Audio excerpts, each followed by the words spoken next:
Hey guys! Hey, how are you today on this Sunday Eats and Treats? Yeah, we are here, and yes, we're running a little later than 6. But yeah, I was gone, and I was hoping Jody didn't get my text that said, please post, because I was having, okay, this is so noisy.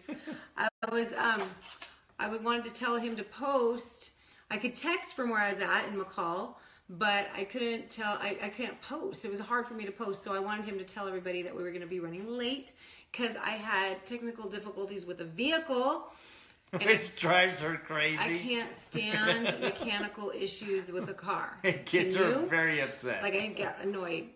It's my fault, though. It was my fault. I own up to it. The fact that we have a battery that's dying in our Suburban, and I should have, got it changed before I drove to McCall in it. McCall is 2 hours away from us, and it snows up there. I mean, it's that type of season, and they've got great winters, but, not so good for a weak battery. A weak battery, so, yeah.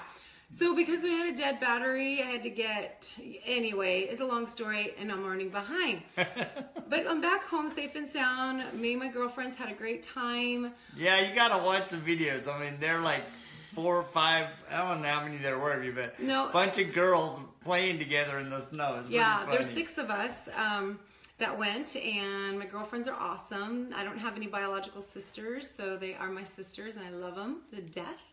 But we always go up at least in the summer, once in the summer and once in the winter, and have some girl time. And let me tell you, that little girls retreat even as for a couple days, is perfect to have some self-care. So that will be a subject for another time, but just so you know, self-care is not selfish. Okay, I want you to know that. No, it's big. I mean, she always comes back feeling great. So yeah, now that if you fill your own bucket, let me just go there. If you fill your own bucket, if you take care of yourself and you do the things that help you feel rejuvenated, that's key or valuable to the rest of your people you are dealing with, like either at work or at home, whatever. So anyway, money in the bank, your personal bank. So that's what we did. That's what I did. And so coming home late. So here's a chance to now come and talk with you all. So we have. I want to tell you what we have first. We have French fries, fat-free French fries. So we will talk about that in just a second. But first, we want to continue with our discussion about getting your head in the game. Last week we talked about it's a mental shift. Yeah, mental shift in your mind that you have to believe what you're going to be doing. You want to do it, and you have to believe in it. Okay, so now the second part of this, we're talking about vision and focus. So there's some things Jody and I talked about, and he had a really good insight. So we'll leave it to you. I don't know how good my insight is, but at least I have an opinion about it. Yeah, his opinion always. So when we first started discussing vision and focus, we were wondering if they were the same thing or very close. And I actually see them as two different things. So vision is what you're shooting for. It's your goal. It's your long-term purpose of what you're trying to accomplish. So like last year, Judy had the vision of going and competing in the Idaho Cup. Years ago, I had the vision of being a radio disc jockey. And so I had in my mind what I needed to do. And it's kind of like what Judy and I were talking about before we got online, that it's almost like a rifle scope. It's like you see your target off in the distance. It might be 100 yards, 500 yards away. In your scope, when you focus it, it brings it into your line of sight so that you can hone in and hit your target. And so whatever it is that that you're trying to accomplish, one, you got to get your vision. What are you doing? What are you shooting for? Why are you trying to go there? What are you trying to accomplish? And then once you figure that out, you can bring it into your line of vision and focus on it and lay a plan out in order for you to accomplish that goal. So one of the things that I thought about was when I was, first starting out in radio back in the days before I made my job transition to owning my own company, was I really wanted to be a disc jockey. And I was working part-time at KOFY, Nifty 1050, and they bought a new station, and I really wanted to go full-time. So what I did was I took a calculated decision to take some vacation days, and I took 2 weeks off, and I helped them get the radio station online. And at the end of the 2 weeks, Randy Bailey came to me and said, "Hey, Jody, we see your contributions and your dedication, and we'd like to give you a slot on the team." And that's really what made it happen. But I had a vision first, and I brought it in and said, all right, if I can dedicate the next 2 weeks, I think I can carve out a position on the team, and that's exactly what I did. And so I think it's really important to, one, know where you're going, but then bring it into your line of sight so that you can focus in on it and develop a plan to bring that vision to fruition. So basically you kind of went like, hey, if I'm going to do this, I've got to commit. Absolutely. And that's going to be our next topic too, about committing. But really having a clear vision of what you want to do. And I think too, having a clear vision helps keep you on task. So like when we started Zenware, you know, the first year, 2 years were really tough. You know, we were, we were doing well, but we weren't making the kind of money. We were still investing heavily as a couple and as business owners or partners. And the first couple of years were really tough, but we had a long-term vision of trying to become a mobile and cloud software company, and we kept working at it. Even though some months are like, man, what am I doing? How am I going to get there? But, you know, having that vision helps you go, you know what? I'm not there yet. I'm still going for that goal, and it helps you keep you on task. So. Well, that makes sense, because sometimes when you have the vision, but then it's not going your way, it's easy to give up. It's easy to give up, but that's that part where you just got to stay focused and say, you know what, that didn't work, so let me try another way. That didn't work. Depends, I guess, on how important your vision is to you. Well, that's the key. And that's actually part of the commit next week that we're going to talk about. So. Yeah, I like that, because if your vision is clear and it's something you want to do and you're driven to do, you're willing to pay the price even when it gets difficult and just feels like everything's working against you, and you go, you know what, I'm not giving up, I'm going to make it happen. And when you have that vision, the vision helps propel you past the tough times. And it helps you focus on what you're trying to do, because you're like, you know what, I'm going to make this happen no matter what. So that scope, it's really the vision and scope of what you want to do. And I like the analogy of the scope of the rifle and putting it into focus. And there you go. That's where that's your target. Yep, exactly. So next week we will talk more about committing and how to commit yourself to your vision and focus. Yeah. But right now we're going to make French fries. Alrighty. So last week we tried the onion rings and so they now were big we're going to do these. And French fries, I've done it with the oil. I just cut them up and I put oil on them, brush oil on it, and then throw it in the oven. But this time what we did was we took like some the big potatoes. Big ones. And cut them in like 3/4 inches, you know, 3/4 of an inch, that's what I'm going to say, wedges. And then boil them for 5 minutes. This is from the Brand New Vegan. Okay, this is his recipe. Thank you, Jen Woods, or Jen Wood. This is your recommendation. Thank you, to try his. And so this is what we're doing. I don't have an air fryer. One day we will get an air fryer because I like them. But hint, nudge, nudge. But we're going to use the bakers that we have. You can use any other potatoes. Doesn't matter. Cut them in 3/4 inch, boil them for 5 minutes, just drain them. And now I'm putting those aside, and we're going to take 1 cup of gluten-free flour. You can use, Okay. Here it is. Here's the cup. Oh, you already have it. So just 2 of those, because that's a half cup. Okay. So 1 cup of gluten-free flour, and really, super, super simple actually. Okay. And then we do a teaspoon of onion powder, and a teaspoon of garlic powder. I use this side. Whoops. I don't know why I did that.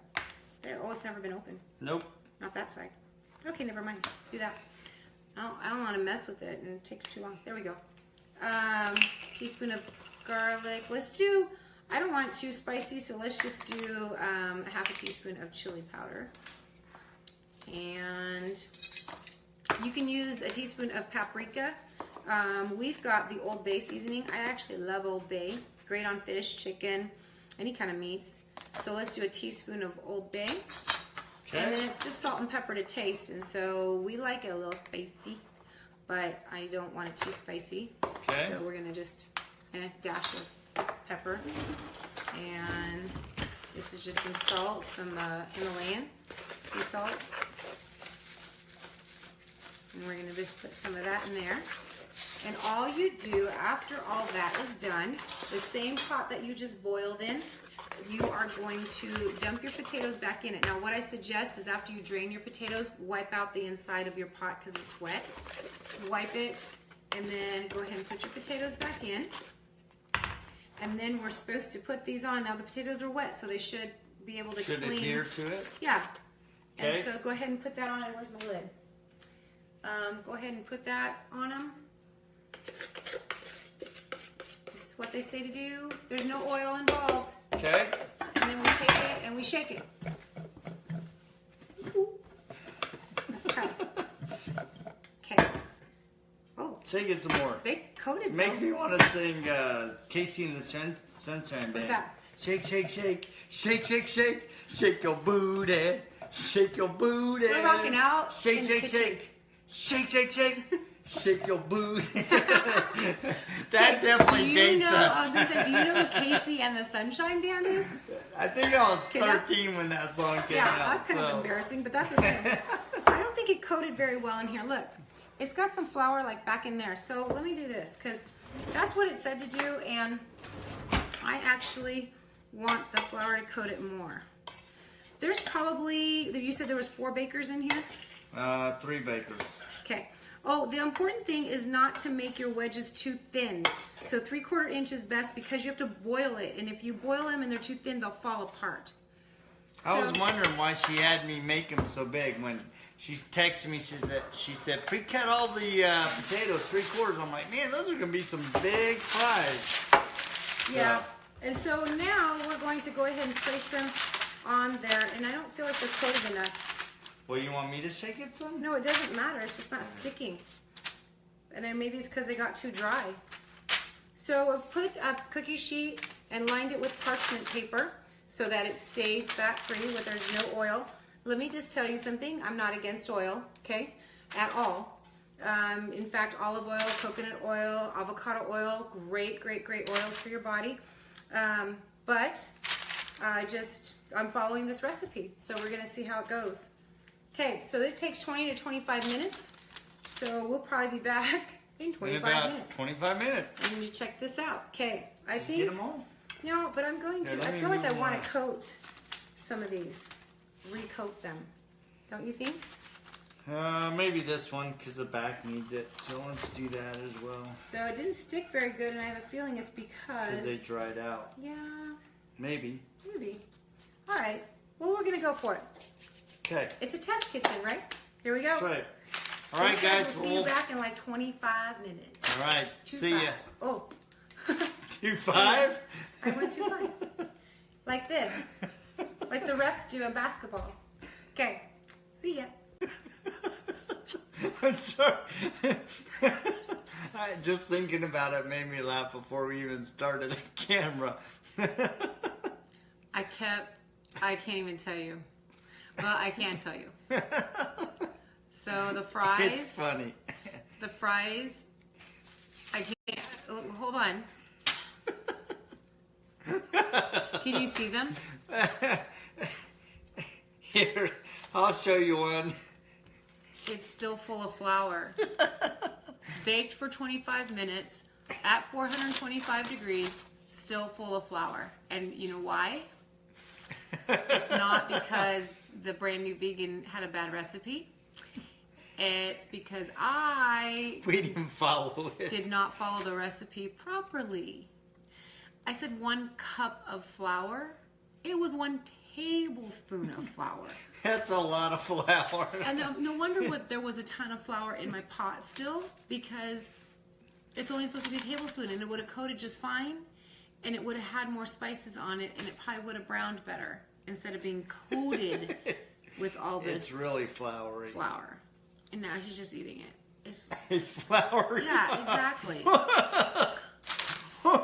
So, brand new vegan, I apologize. This is not your fault.